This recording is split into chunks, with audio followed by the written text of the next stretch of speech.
Você já parou para pensar qual foi o primeiro carro com motor turbo de fábrica vendido no Brasil? Muita gente chuta Golf GTI, Maré Turbo, mas não. A resposta correta está lá no passado, em 1994, com um carro que marcou época, o Uno Turbo, que tinha como seu garoto propaganda Rubens Barrichello, piloto da Fórmula 1 pela equipe Jordan. A Fiat fez uma revolução na indústria automobilística lançando o Uno. E não parou, lançou o Mille, o primeiro 1000 cilindradas brasileiro. E foi em frente lançando o esportivo Uno 1.6R. A evolução continua com os lançamentos do Mille ELX e do primeiro turbo brasileiro de série, que só podia ser o Uno. Uno Turbo, este é o meu Uno. Escolha o seu.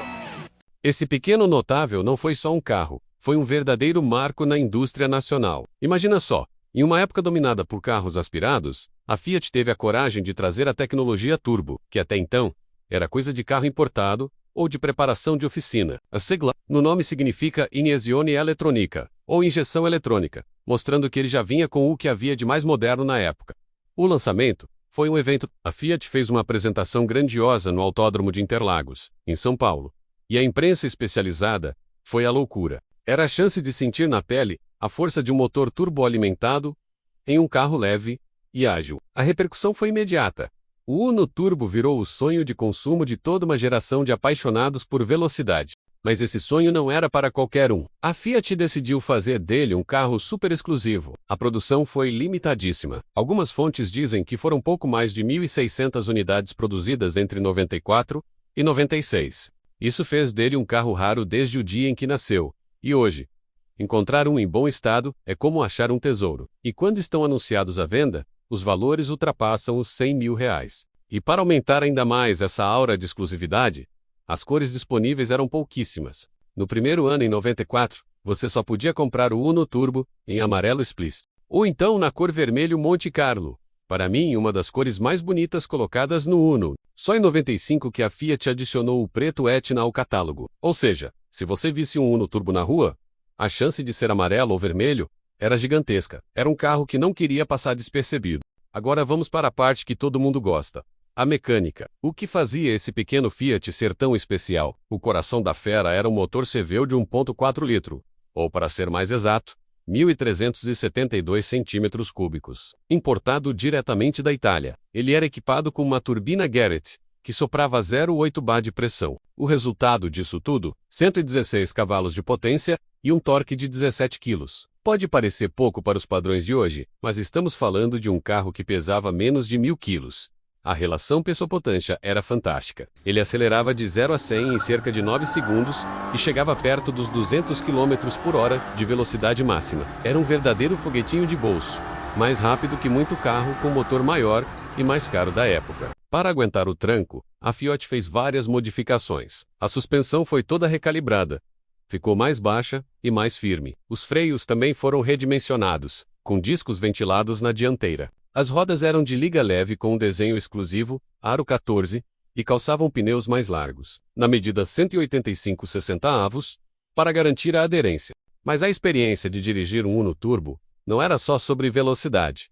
Era sobre se sentir dentro de um cockpit de corrida. E o painel de instrumentos era um show à parte.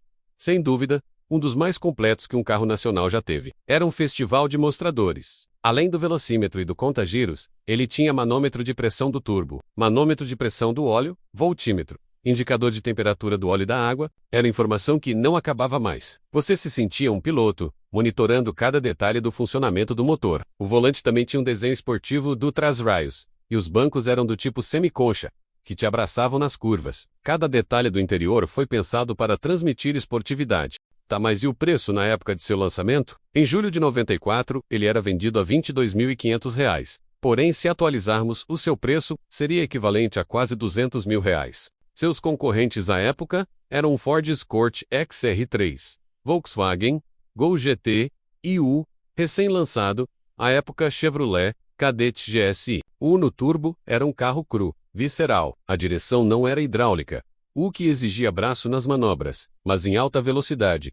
Comunicava perfeitamente o que as rodas estavam fazendo. A entrada do turbo era bruta, sem muita progressividade. Quando o ponteiro do conta-gyros passava das 3.000 rotações por minuto, você sentia um chute nas costas, e o carro disparava, acompanhado do assobio característico da turbina. Ele não era um carro perfeito, claro, exigia um dono cuidadoso, que entendesse a mecânica turbo e fizesse as manutenções em dia. O famoso turbo lag, aquele atraso na resposta do acelerador, era bem presente. Mas essas características, que poderiam ser vistas como defeitos, na verdade compunham o charme e a personalidade única do carro. Hoje, mais de 30 anos depois do seu lançamento, o Uno Turbo é um clássico cultuado. Ele representa o auge de uma era em que os carros esportivos eram leves, analógicos e focados na pura diversão de dirigir. Ele abriu as portas para uma nova geração de carros turbo no Brasil e deixou um legado que dura até hoje. Encontrar um hoje em dia, original e bem conservado, é uma tarefa difícil e cara. Ele se tornou um item de colecionador, disputado a peso de ouro. E não é para menos. Ele é um pedaço importante da história automotiva brasileira. Um pequeno gigante que provou que não é preciso ter um motor enorme para ser rápido e, acima de tudo, emocionante. O Uno Turbo foi a prova de que a ousadia e a paixão por carros podiam criar algo verdadeiramente especial. Ele não era só um meio de transporte. Era uma máquina de gerar sorrisos e adrenalina. Um ícone que marcou o asfalto e o coração de quem teve o privilégio de acelerar essa pequena pimenta italiana com a alma brasileira. E você? Teve ou sonhou em ter um Uno Turbo? Conta pra gente aqui nos comentários qual a sua história com esse carro lendário. Se você curtiu essa viagem no tempo, não esquece de deixar o seu like, se inscrever no canal e ativar o sininho para não perder os próximos vídeos. Valeu e até a próxima!